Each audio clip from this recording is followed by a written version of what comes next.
Radhe Radhe. Brajdham channel में आप सबका स्वागत है। तो मार्गशीर्ष माह की पूर्णिमा को दत्तात्रेय जयंती या दत्त जयंती मनाई जाती है। हिंदू धार्मिक ग्रंथों के अनुसार गुरु परंपरा का आदि गुरु दत्तात्रेय भगवान को माना जाता है। दत्तात्रेय श्री विष्णु भगवान के ही अवतार हैं और इन्हीं के आविर्भाव की तिथि विश्व भर में दत्तात्रेय जयंती के रूप में मनाई जाती है। पौराणिक कथा के अनुसार ब्रह्मा जी के मानस पुत्र महर्षि अत्रि इनके पिता और कर्दम ऋषि की कन्या सती अनुसुईया इनकी माता थी। एक बार जब महर्षि अत्रि बाहर गए थे तब त्रिदेव अनुसुईया के घर ब्राह्मण के वेश में भिक्षा मांगने लगे और अनुसुईया से कहा कि जब आप अपने संपूर्ण वस्त्र उतारेंगी तभी हम भिक्षा स्वीकार करेंगे। तब अनुसुईया ने अपने सतीत्व के बल पर उक्त तीनों देवों को अबोध बालक बनाकर उन्हें भिक्षा दी। हालांकि यह भी कहा जाता है कि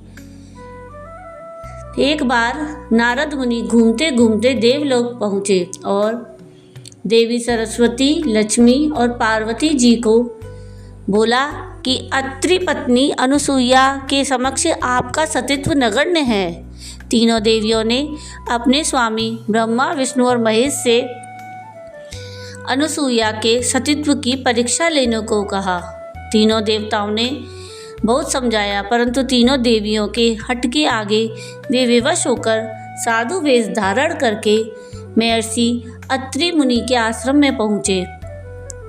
महर्षि अत्रि उस समय आश्रम में नहीं थे। अतिथियों को आया देख देवी अनुसुईया ने उन्हें प्रणाम कर अर्घ, कंदमूल आदि अर्पित किए, किंतु वे बोले हम लोग तब तक आतिथ्य स्वीकार नहीं करेंगे जब तक आप हमें अपने गोद में बिठाकर भोजन नहीं कराती। यह सुनकर देवी अनुसुईया आश्चर्यचकित रह गईं, किंतु आतिथ्य धर्म की महिमा का ध्यान रखते हुए उन्होंने नारायण का ध्यान किया और फिर अपने पति देव का स्मरण किया और इस बात को भगवान की लीला समझकर वे बोली, यदि मेरा पतिव्रत धर्म सत्य है तो यह तीनों साधु 6 माह के शिशु हो जाएं। इतना कहना था कि तीनों देव 6 माह के शिशु होकर रोने लगे। तब माता ने उन्हें गोद में लेकर दुग्ध पान कराया और फिर पालने में झुलाने लगी। इस तरह कुछ समय व्यतीत हो गया। इधर देवलोक में जब तीनों देव वापस नहीं आए तो तीनों देवियां अत्यंत व्याकुल हो गईं। तब नारद जी ने आकर संपूर्ण हाल सुनाया। तब तीनों देवियां सती अनुसुईया के पास आईं और उनसे क्षमा मांगकर अपने पति को वापस करने की प्रार्थना करने लगीं। इस प्रकार देवी अनुसुईया ने अपने पतिव्रत्य से तीनों देवों को पूर्व रूप में कर दिया। फिर तीनों देवों ने प्रसन्न हो अनुसुईया से वर मांगने को कहा तो वे बोलीं, आप तीनों देव मुझे पुत्र रूप में प्राप्त हों। तीनों देव और देवियां तथास्तु कहकर अपने लोक चले गए।